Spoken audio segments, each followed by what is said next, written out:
नमस्कार, मैं नेहा मोदी। अब वक्त तो हो चला है प्राइम टाइम बुलेटिन का। सबसे पहले नजर डालते हैं आज की टॉप हेडलाइंस पर। उदयपुर में क्लब जैसे मकान पर चल रहा था सट्टा। डीएसपी और पांडवा पुलिस ने कार्रवाई को दिया अंजाम। गुजरात के सटोरियों ने उदयपुर को बनाया अड्डा। सेंट्रल जेल में धूमधाम से मनाया गया जन्माष्टमी का पर्व। कैदियों ने किया कृष्ण सुदामा नाटक का मंचन। सांस्कृतिक प्रस्तुतियों से गूंज उठा जेल परिसर। तेज रफ्तार कार ने बाइक को लिया चपेट में। बाइक सवार 2 युवकों की हुई दर्दनाक मौत। राखी बनाकर राम देवरा दर्शन के लिए जाते वक्त हुआ हादसा। अब खबरें विस्तार से। उदयपुर जिले में पुलिस की बड़ी कार्रवाई सामने आई है। डीएसटी टीम और पांडवा थाना पुलिस ने एक क्लब जैसे बनाए गए मकान पर छापा मारकर जुआ सट्टा खेलते 20 से अधिक युवकों को गिरफ्तार किया है। मौके से 2.5 लाख रुपए से ज्यादा की नकदी और बड़ी मात्रा में ताश के पत्ते जब्त किए गए। कार्रवाई जिला पुलिस अधीक्षक योगेश गोयल के निर्देश पर की गई, जबकि डीएसपी प्रभारी श्याम सिंह की रणनीति ने पूरे रैकेट को ध्वस्त कर दिया। पुलिस अब यह जांच कर रही है कि आखिर इस अवैध क्लब को कौन संचालित कर रहा था और इसके पीछे किसका हाथ है। उदयपुर जिले में पुलिस की सख्त कार्रवाई ने एक बार फिर साबित कर दिया कि कानून के शिकंजे से अपराधी बच नहीं सकते। पांडवा इलाके में एक मकान को क्लब जैसा रूप देकर जुआ सट्टा चलाया जा रहा था। अंदर गोवा स्टाइल का माहौल बनाया गया था। टोकन मनी पर जुआ खेला जा रहा था और बाहर से किसी को भनक तक नहीं लग रही थी। लेकिन एसपी योगेश गोयल को जब इसकी गुप्त सूचना मिली तो उन्होंने तुरंत डीएसपी प्रभारी श्याम सिंह और पांडवा थाना पुलिस को कार्रवाई के निर्देश दिए। डीएसपी प्रभारी श्याम सिंह ने अपनी विशेष रणनीति बनाई और अचानक दबिश देकर पूरे खेल का पर्दाफाश कर दिया। मौके पर घेराबंदी कर 20 से अधिक युवकों को दबोचा गया। पुलिस ने 2.5 लाख रुपए से अधिक नकदी और बड़ी मात्रा में ताश की गड्डियां जब्त की। हैरानी की बात यह रही कि इस पूरे मकान को रिसोर्ट जैसा रूप दिया गया था। बिजली सप्लाई के लिए बाहर की रोशनी बंद रखी गई और डीजी सेट के जरिए अंदर क्लब जैसा वातावरण तैयार किया गया था। इस ऑपरेशन में एसपी योगेश गोयल की सख्त निगरानी और डीएसपी प्रभारी श्याम सिंह की सूझबूझ भरी कार्य योजना अहम रही। दोनों की नेतृत्व क्षमता के चलते जुआ सट्टा का बड़ा अड्डा ध्वस्त हुआ। फिलहाल झाडोल थानाधिकारी फैलीराम मीणा इस पूरे नेटवर्क की गहराई से जांच कर रहे हैं। पुलिस अब यह पता लगाने में जुटी है कि आखिर इस अवैध कारोबार के पीछे कौन से बड़े नाम जुड़े हैं। जन्माष्टमी के पावन अवसर पर शनिवार को उदयपुर की सेंट्रल जेल में कैदियों ने भगवान श्री कृष्ण के जीवन प्रसंगों को रंगमंच पर जीवंत कर दिया। कैदियों ने कृष्ण सुदामा की दोस्ती पर लघु नाटिका और कृष्ण जन्म की झांकी पेश की, सभी को भावुक कर दिया। जेल अधीक्षक राजपाल सिंह ने बताया कि इस तरह के कार्यक्रम कैदियों को सकारात्मक ऊर्जा देते हैं और उनमें सुधार की भावना जगाते हैं।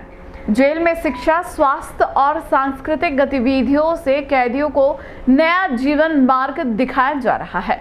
उदयपुर की सेंट्रल जेल में शनिवार को जन्माष्टमी के अवसर पर कुछ अलग ही दृश्य नजर आया। जेल की ऊंची दीवारों के भीतर कैदियों ने कृष्ण जन्म और कृष्ण सुदामा की अमर दोस्ती पर आधारित सांस्कृतिक प्रस्तुतियां दी। कृष्ण की बाल लीलाओं से लेकर सुदामा की गरीबी और द्वारका में उनके स्वागत तक की कहानी कैदियों ने इस तरह जीवन की कि दर्शकों की आंखें नम हो गई। इस कार्यक्रम की तैयारी पिछले 1 महीने से लगातार चल रही थी। जेल प्रशासन ने कैदियों को ड्रामा हॉल में बकायदा प्रशिक्षण दिलवाया। कैदियों ने राधा, सुदामा, द्वारपाल और अन्य पात्रों का अभिनय कर अपनी कला का परिचय दिया। कार्यक्रम के जरिए कैदियों में आत्मविश्वास और सकारात्मक सोच का विकास करने का प्रयास किया गया। जेल अधीक्षक राजपाल सिंह ने बताया कि इस तरह की गतिविधियां कैदियों को अपराध से दूर कर नए जीवन की ओर प्रेरित करती है। जन्माष्टमी जैसे धार्मिक और सांस्कृतिक पर्वों के आयोजन से कैदियों का मनोबल बढ़ता है और उनमें सुधार की भावना जागृत होती है। उन्होंने कहा कि जेल में कैदियों को शिक्षा, स्वास्थ्य सुविधाएं और विभिन्न प्रशिक्षण उपलब्ध कराए जाते हैं ताकि वे समाज में लौटकर जिम्मेदार नागरिक बन सके। जेल प्रशासन ने यह भी बताया कि दिवाली, स्वतंत्रता दिवस और अन्य पर्वों पर भी इसी तरह के आयोजन किए जाते हैं। यह पहल न केवल कैदियों को मानसिक शांति देती है बल्कि उन्हें समाज से जोड़ने और सकारात्मक दिशा देने में महत्वपूर्ण भूमिका निभाती है।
जन्माष्टमी के अवसर पर आज यहाँ जेल प्रशासन द्वारा बहुत ही खूबसूरत सांस्कृतिक कार्यक्रम का आयोजन किया गया, जिसमें भगवान कृष्ण की लीलाओं को प्रदर्शित जेल में रहने वाले सभी जो इनमेट्स थे उनके माध्यम से किया गया।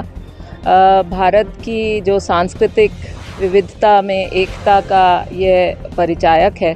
सभी जो बंदी हैं उन्होंने वो पूरे जोश, उत्साह, उमंग के साथ इस आयोजन में शामिल हो रहे हैं। सभी को श्री कृष्ण जन्माष्टमी। जैसा कि मैंने बताया कि भारत जो है एक विविध त्योहारों का देश है और इसमें हिंदू, मुस्लिम, सिख, ईसाई जो सारे धर्म हैं उनके त्यौहार अगर हम सब मिलजुल कर मनाते हैं तो ये आपस में आत्मीयता, एकता और देश की अखंडता को निरंतर बढ़ावा देता है। तो इस उपक्रम में ये एक बहुत ही सराहनीय कदम है। आज जन्माष्टमी का कार्यक्रम बड़ी धूमधाम से हम मना रहे हैं। जन्माष्टमी का कार्यक्रम पहले भी हमने मनाया है, लेकिन अब की बार विशेष तौर से हमने कृष्ण जन्म की झांकी निकाली है और उसको यमुना से पार कराते हुए वहाँ पहुँचाया है उन नंद बाबा के वहाँ। और ये दृश्य बंदियों ने मंचित किया है और उसका प्रशिक्षण भी हमने यहीं दिया है। दूसरा, हमने मुख्य एक लघु नाटिका सुदामा और कृष्ण मिलन की है, उसमें भी सभी बंदियों ने भाग लिया है। बहुत ही सुंदर आयोजन था। इसमें सुदामा जी एक गरीबी में होते हैं, अपनी पत्नी को बोलते हैं कृष्ण भगवान के पास जाइए, आपके दोस्त भी हैं और वो भगवान भी हमारी मदद करेंगे। तो सुदामा जी जाते हैं और कृष्ण जी उनको बहुत ही प्रेम से, उत्साह से उनका सम्मान करके उनको बिठाते हैं अपने आसन के समक्ष। और ऐसे ही हमने राधा जी हैं, उसका पात्र भी हमारे बंदियों में से ही बनाया है। और राधा जी के बहुत सारे, कृष्ण जी के बहुत सारे जो सुंदर अच्छे गाने हैं, नृत्य हैं, वो भी प्रस्तुतियाँ आज हमारे यहाँ हो रही हैं। बहुत ही शानदार प्रोग्राम है जो आपने अभी देखा था। मैम संभागीय आयुक्त मैम भी यहाँ पधारी थी, उन्होंने भी इसकी अच्छी प्रशंसा की है। और इस पर्व पर सभी को बहुत बहुत शुभकामनाएं जन्माष्टमी की। सर, कब से तैयारी की जाती है इसके लिए, इसको लेके किस तरह से तैयार किया जाता है? हम 1 महीने से तैयारी कर रहे हैं। अलग अलग पात्र को हम बनाते हैं, कोई सुदामा बनेगा, कोई कृष्ण, कोई राधा, और कोई द्वारपाल बनेगा। उसका हमारे jail university, Swaraj jail university नाम से है, उसमें हम रोज़ाना हमारे ड्रामा हॉल में प्रशिक्षण देते हैं, नियमित रूप से सभी को सिखाते हैं। सर, इस आयोजन बंदियों के लिए किस तरह से लाभदायक रहते हैं, क्या रहता है? बंदियों के लिए ऐसे आयोजन बहुत ही पॉजिटिव रहते हैं। एक वातावरण चेंज हो जाता है, सकारात्मकता रहती है। एक माहौल जो एक नीरस माहौल हमेशा रहता है, उसमें हम ऐसे कार्यक्रम करते हैं, बंदियों को शामिल करते हैं, उनके द्वारा ही अन्य बंदियों के सामने प्रदर्शन किया जाता है, तो बंदी मोटिवेट होते हैं और एक अच्छा संदेश जाता है। राष्ट्रीय पर्व भी हमने मनाया, इसी तरह हमारे और त्यौहार भी मनाते हैं। कृष्ण जन्माष्टमी है, दिवाली शानदार मनाई थी। और इसी तरह से क्या कि एक वातावरण में बहुत अच्छा मैसेज जाता है, बंदी का मन खुश होता है और वो अपराध से दूर रहता है। एक सुधारात्मक गतिविधियां जो होती हैं, उसका ही एक ये अंग है। जैसे आमुखीकरण में हम ही उनको ये बातें बताते हैं कि तुम अच्छे काम करो, तुम्हारे लिए अच्छी ये सुविधाएं, मेडिकल की है सुविधा है, मुलाकात की है, कैंटीन की है, आपको मिलने की सुविधा है, ये सभी मिलेंगी। लेकिन आप अपने माहौल को बड़ा अच्छा रखिएगा और आप स्वस्थ रहेंगे, आपको उपचार भी मिलेगा, आपको दवाएं भी मिलेंगी, आपको शिक्षा भी मिलेगी। हमारे इग्नू का सेंटर भी वहाँ, इसमें शिक्षा भी हमारे द्वारा दी जाती है। तो एक पॉजिटिव कार्यक्रम, सकारात्मक, जो सुधार की ओर बंदी को ले जाए, एक हमारे समाज का जिम्मेदार नागरिक बनाए, उसका हम। राजसमंद जिले से एक दिल दहला देने वाली खबर सामने आई है।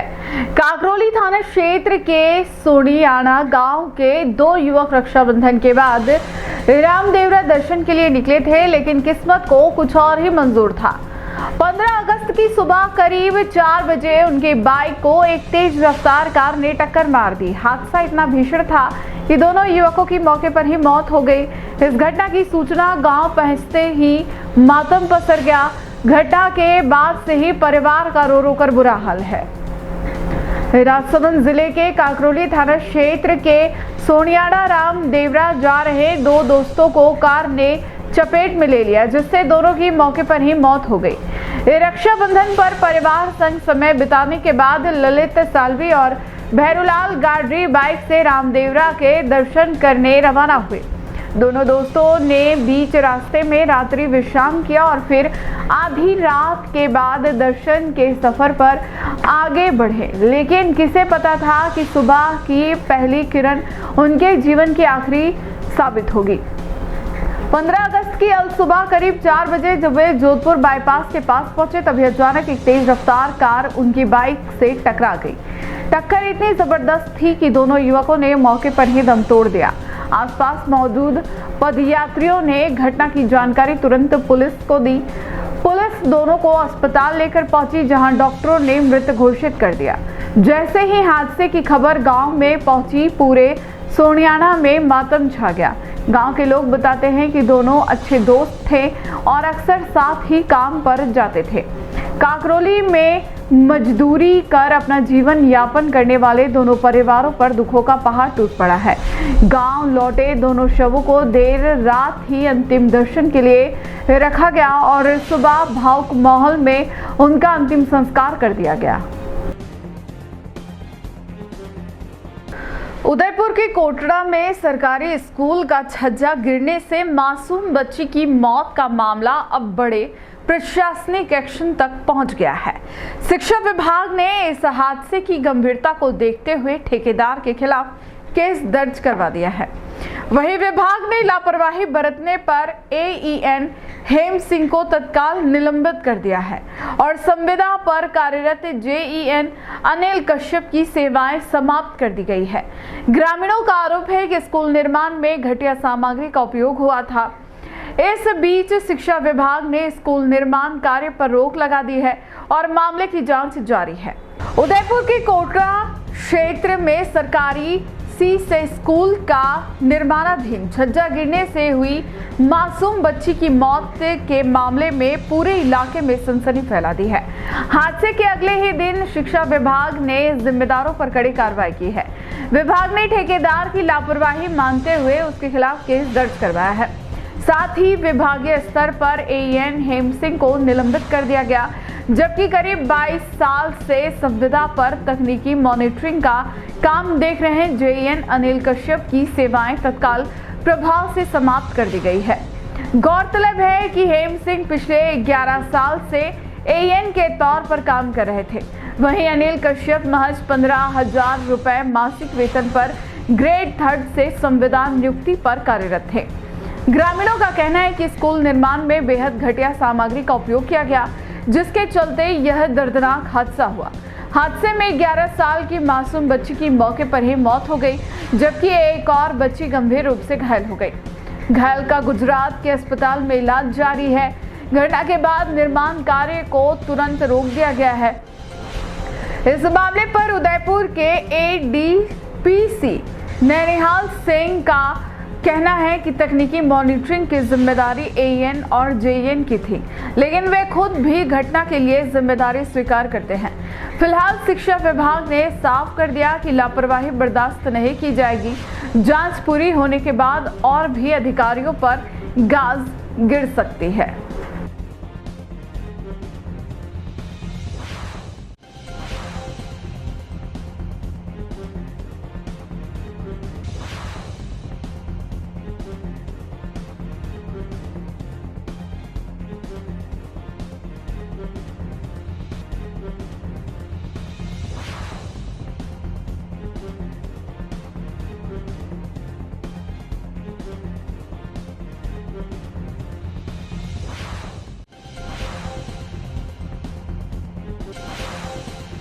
उदयपुर शहर के सबीना थाना इलाके में शनिवार को एक बड़ी वारदात की कोशिश सामने आई है।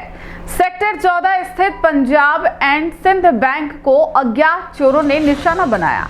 देर रात बदमाशों ने बैंक की शटर तोड़कर अंदर प्रवेश किया और ATM मशीन समेत बैंक परिसर में जमकर तोड़फोड़ की।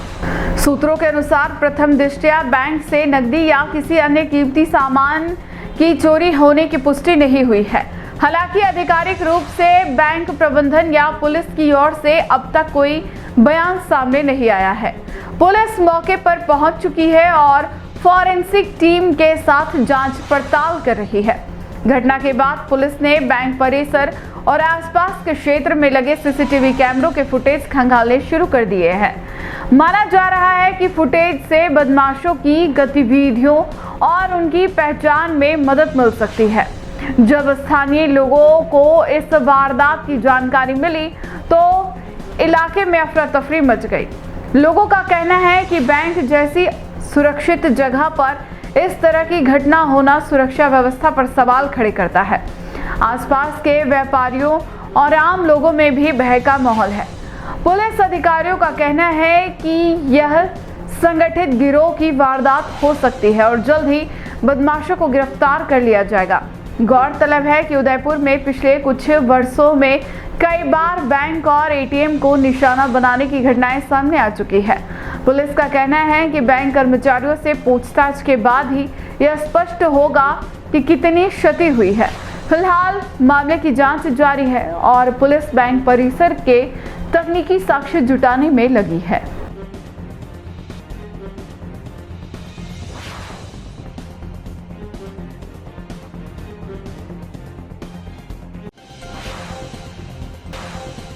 राजसमंद जिले के आमेर थाना पुलिस ने एक अंतरराज्यीय गिरोह का पर्दाफाश किया है जो खुद को ग्राहक बनाकर ज्वेलरी शॉप्स पर चोरी की वारदातों को अंजाम देता था। पुलिस ने इस गैंग की 4 महिलाओं और 1 पुरुष को गिरफ्तार किया है। गिरफ्तार सभी आरोपी कुख्यात नट बावरी गिरोह से जुड़े हुए बताए जा रहे हैं, जिनके खिलाफ विभिन्न थानों में कई मामले दर्ज हैं। थानाधिकारी ओम सिंह चुंडावत ने कार्रवाई की जानकारी देते हुए बताया कि आरोपियों से गहन पूछताछ जारी है और इनके अन्य आपराधिक नेटवर्क की भी पड़ताल की जा रही है। राजसमंद जिले के आमेर थाना पुलिस ने नट बावरी गिरोह का पर्दाफाश किया है।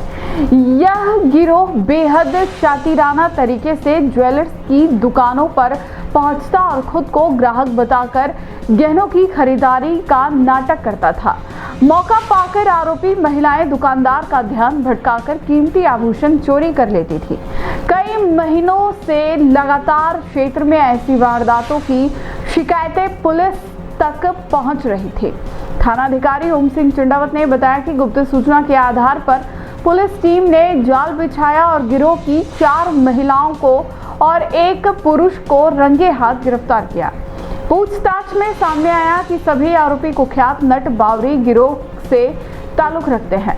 इनके खिलाफ राजस्थान सहित कई राज्यों से अलग अलग थानों में चोरी और ठगी के मामले दर्ज हैं। गिरफ्तार आरोपी महिलाएं एक विशेष तरीके से दुकानदारों को विश्वास में लेती और फिर मौके का फायदा उठाकर लाखों के जेवर पार कर जाती थी। वहीं आरोपी पुरुष गिरोह का मास्टरमाइंड बताया जा रहा है, जो योजना बनाकर बाकी सदस्यों को निर्देशित करता था। पुलिस को शक है कि इस गिरोह ने प्रदेश भर में कई और वारदातों को अंजाम दिया है। फिलहाल पुलिस ने सभी आरोपियों को गिरफ्तार कर विभिन्न धाराओं में मुकदमा दर्ज कर लिया है। साथ ही गिरोह से जुड़े बाकी सदस्यों और इनके ठिकानों की भी छानबीन जारी है।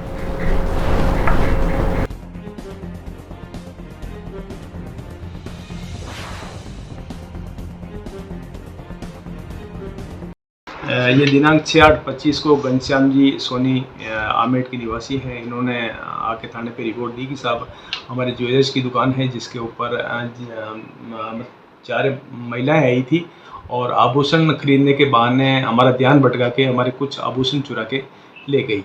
इस पर हमने थाने पे प्रकरण संख्या 170/25 ये 303 क्लोज टू BNS का अपराध होने से मुकदमा दर्ज करके हमने हमारे SP साहब ममता गुप्ता द्वारा सख्त निर्देश थे कि चोरी का हर तरह से इसका ट्रेस आउट होना चाहिए। इस पर हमने एक थाना स्तर पे एक टीम गठित की गई। टीम द्वारा अथक प्रयास कर काफ़ी फुटेज देखे, इसके अंदर 250 लगभग फुटेज देखे। फुटेज देखने के बाद इन औरतों को हमने आज गिरफ्तार किया है। ये जो औरतें हैं ये 4 औरतें हैं। जोधपुर शहर की देवनगर थाना है। देवनगर थाने के पास में इनका गांव है नट बस्ती मसूरिया नट बस्ती की रहने वाली हैं। और ये औरतें इन्होंने कम से कम 20-22 जगह वारदात की है। ये कपड़े की दुकान और बर्तन की दुकान और ज्वेलर्स की दुकान इनको टारगेट करती है, छोटी छोटी दुकान। रिकॉर्ड देखा गया तो इसमें एक महिला है मौसमी, इसके करीब 6 मुकदमे दर्ज हैं और एक है बाइदा नट, इसके 2 मुकदमे दर्ज हैं और एक है श्रीमती सुनीता, इसके 9 मुकदमे दर्ज हैं आपराधिक रिकॉर्ड। और एक रईसा बड़मत नट है, इसके 3 मुकदमे दर्ज हैं। तो इस तरह से चारों नट जाति की समाज की और इनकी एज कम से कम 40, 45 और 50 के आसपास हैं। और ये ध्यान भटका के इन्होंने काफ़ी वारदात की, जिनको हमने आज गिरफ्तार किया और गिरफ्तार करके जैसी कराया गया है। और ये एम्बुलेंस रखती है साथ में और एम्बुलेंस में बैठ के और ध्यान भटकाने की पब्लिक का भी एम्बुलेंस में कोई रोके टोके नहीं। और इसमें से एक पेशेंट भी बन जाती है कि अगर जहाँ कोई ज़्यादा कोई रोक टोक हो तो इसमें से एक लेट जाती है पहले एम्बुलेंस के अंदर और वहाँ से वो पार हो जाती है। उदयपुर के अस्थल मंदिर में इस बार जन्माष्टमी का उत्सव श्रद्धा और भव्यता के साथ मनाया जाएगा। मंदिर प्रशासन ने तैयारियां पूरी कर ली है और भक्तों के लिए इस बार खास झांकियां सजाई गई है। इनमें समुद्र मंथन की झांकी मुख्य आकर्षण होगी। भगवान श्री कृष्ण को चांदी के रथ में विराजमान किया जाएगा और स्वर्ण झूले में झूलन सेवा होगी। शाम 6:30 बजे से दर्शन शुरू होंगे और ठीक रात 12:30 बजे महाआरती होगी। रविवार को नंद महोत्सव भी मनाया जाएगा। उदयपुर का स्थल मंदिर इस बार जन्माष्टमी के पावन अवसर पर भक्तिमय रंगों से सज चुका है। हर वर्ष की तरह इस बार भी यहां भव्य झांकियां तैयार की गई है, लेकिन सबसे बड़ा आकर्षण है समुद्र मंथन की विशाल झांकी। इस झांकी को बड़े स्वरूप में सजाया गया है, जिसे देखने के लिए श्रद्धालुओं की भीड़ उमड़ेगी। इसके अलावा भगवान शिव और गणेश की झांकियां भी भक्तों को विशेष अनुभव कराएगी। मंदिर प्रशासन ने भगवान श्री कृष्ण के लिए इस बार स्वर्ण झूला तैयार करवाया है। जन्माष्टमी की रात विशेष झूलन सेवा होगी, जबकि भक्तों को दर्शन के लिए भगवान को चांदी के रथ में विराजमान किया जाएगा। शाम 6:30 बजे से दर्शन शुरू होंगे और रात 12:30 बजे भगवान के जन्मोत्सव के समय महाआरती होगी। महाआरती में भक्तों की भारी भीड़ उमड़ने की संभावना है। इसके बाद प्रसाद वितरण होगा। अगले दिन रविवार को नंद महोत्सव का आयोजन होगा। इसमें बधाई गीत गाए जाएंगे और भक्तों को प्रसाद वितरित किया जाएगा। भक्तों की सुविधा और सुरक्षा के लिए मंदिर प्रशासन ने पंक्तिबद्ध दर्शन की व्यवस्था की है। वहीं प्रशासन ने भी सुरक्षा के पुख्ता इंतजाम किए हैं ताकि किसी भी श्रद्धालु को असुविधा न हो। कुल मिलाकर इस बार स्थल मंदिर जन्माष्टमी के भव्य आयोजन का गवाह बनेगा। 7 से 8 झांकियां श्रद्धालुओं को आकर्षित करेगी, जिनमें समुद्र मंथन और भगवान शिव की झांकी सबसे खास होगी।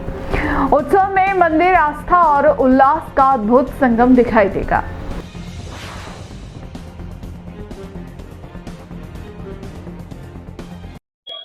जी गुरुदेव। स्थल मंदिर में इस बार कृष्ण जन्माष्टमी 16 अगस्त यानी कि आज मनाई जा रही है, जिसकी तैयारियां लगभग पूरी हो चुकी है और तैयारियां चल रही है। हर वर्ष की भांति इस बार जन्माष्टमी पे हम यहाँ पे स्थल मंदिर में जो विशेष होता है कि भगवान कृष्ण की झांकियों को हम लोगों को दर्शन कराते हैं ना, सजाते हैं उनको। इस बार जो विशेष झांकियां रही है, इसमें समुद्र मंथन की इस बार झांकी को हमने बड़ा किया है, बड़ा उसका स्वरूप रहा है और भगवान शिव की झांकी रही है इसमें। इस बार स्वर्ण झूला भी रहा है भगवान का, गणेश जी की झांकी है इस बार और भगवान इसमें चांदी के रथ में विराजमान होते हैं।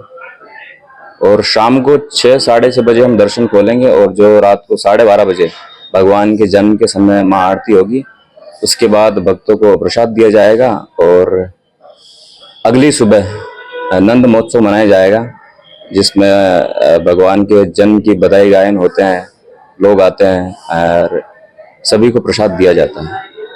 कितनी झांकियां सजाई गई है इस बार झांकियां है, 7 से 8 झांकियां हैं और विशेष झांकी इस बार समुद्र मंथन की झांकी है, जिसको स्वरूप भी बड़ा किया गया है और भगवान शिव की भी झांकी विशेष है इस बार।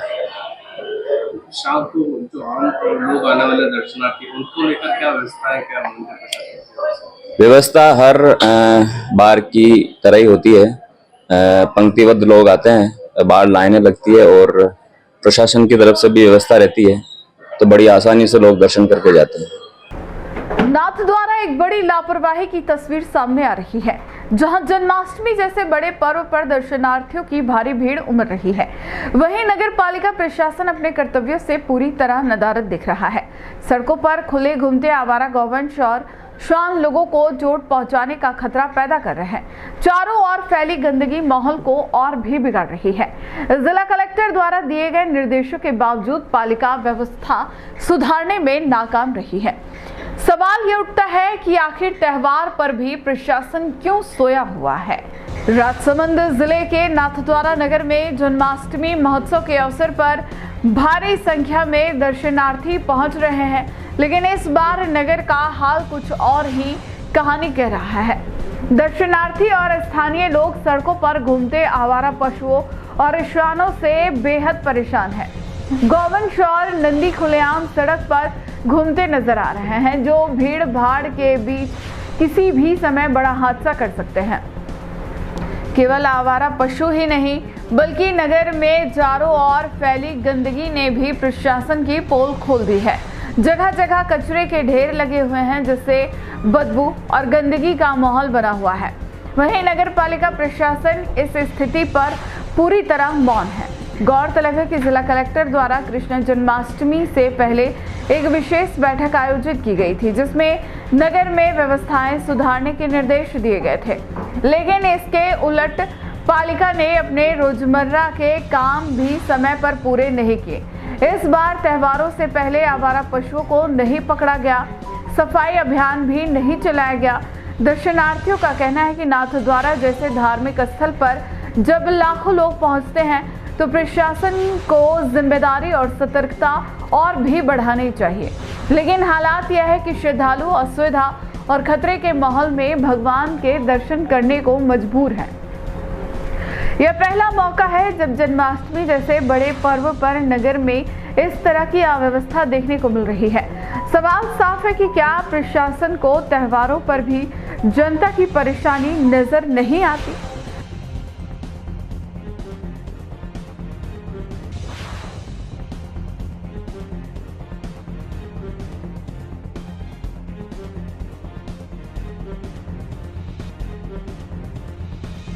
टी न्यूज राजस्थान के बुलेटिन में अब तक के लिए इतना ही।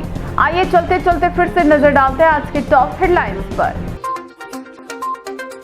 उदयपुर में क्लब जैसे मकान पर चल रहा था सट्टा। डीएसटी और पांडवा पुलिस ने कार्रवाई को दिया अंजाम। गुजरात के सटोरियों ने उदयपुर को बनाया अड्डा।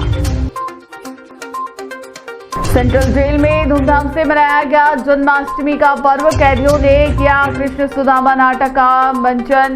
सांस्कृतिक प्रस्तुतियों से गूंज उठा जेल परिसर। तेज रफ्तार कार ने बाइक को लिया चपेट में। बाइक सवार 2 युवकों की हुई दर्दनाक मौत। राखी बनाकर राम देवरा दर्शन के लिए जाते वक्त हुआ हादसा। आज के बुलेटिन में इतना ही। अब दीजिए इजाजत नेहा मोदी को। ऐसी ही खबरें देखने के लिए बने रहिए टी न्यूज राजस्थान के साथ। नमस्कार।